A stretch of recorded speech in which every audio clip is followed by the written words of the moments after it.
Ndugu zangu, habari za mchana. Kwa majina naitwa Nelson, kwa wapo wale wanaonifahamu na kuna baadhi ya wanifahamu. Ni fundi ambao natoka hapo Rockblock. Nilikuwa na changamoto moja. Kuna mteja alichagua mchoro kama huu hapa. Naombeni mtazame kwa umakini. Mchoro ni kama huu hapa. Alichagua mteja. Kabla ya kuanza kazi, nilijaribu kwanza kupanga haya mawe, nikayapima vipimo vyote. Unavyoona hapa, unavyoona hili jiwe, kuna jiwe hili hapa. Hili jiwe limezidi, kama unavyoona hapa limezidi. Unaona limezidi. Ili niweze kufuata hili hapa, ina maana hapa lazima nikate. Kama unavyoona hapa lazima nikate ili iweze kulingana na hili jiwe. Je, kama nitadhibiti kukata hili la pili limekataa, limezidi, limeacha nafasi, limeshindwa kublock hapa. Na maana hili hapa nako lilikuwa natakiwa nikate. Unaona? Nikisha kata hapa, hili hapa niweze kujusti. Hili limezidi. Unaona? Ili niweze kupata huyu hapa, hili jiwe, lazima ni justi lisogee ili liweze kulingana. Sasa hili hapa pia ni la kukata. Kama ni la kukata na hili jiwe tunafanyaje? Na lenyewe inabidi likatwe. Kwa hiyo tunaenda. Nikija hapa vile vile natembea na mchoro huu hapa. Nafika hapa.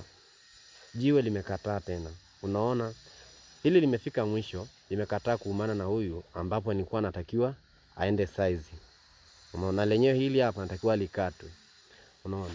Kwa mwisho wa siku tunajikuta yale mawe hayana vipimo ambavyo vinakuwa ni rafiki kwa mteja. Kama nimeweza kupanga hivi, mteja akaniambia naomba unipangie mchoro kama huu. Nimepanga jiwe linazidi mwenzake. Unaona hili? Nimekuja kublock hapa. Nakuta hili limezidi. Ili liende size na hili inabidi nikate. Na nikikata nikiweka hili la hapa linapungua. Unaona? Kwa mchoro umekataa. Kutokana na kwamba mchoro umekataa, kutokana hamna vipimo, inabidi sasa nibadilishe mchoro. Nikabidi nimwekee mteja mchoro ule unaouona. Kuna mchoro huu hapa unaouona. Huu at least unampoteza mtu, japo mimi najua siri yake kwamba mchoro haujakamilika kutokana na mawe yamepishana, ila kwa macho tutaona kama kazi imeenda vizuri, lakini kuna baadhi ya vipimo pale tukiamua kuzingatia vipimo, mawe mengi tutayaacha hayatafanya kazi. Ila ni kwamba mimi nilikuwa nashauri jambo moja. Tunatamani sana kampuni yetu ifike mbali, tuweze kutoa kazi nzuri, ili hata mteja anapofika mahali, anapita mahali, labda unakuta unafanya kazi barabarani, anapita anaangalia, naona kazi kweli inafanyika vizuri.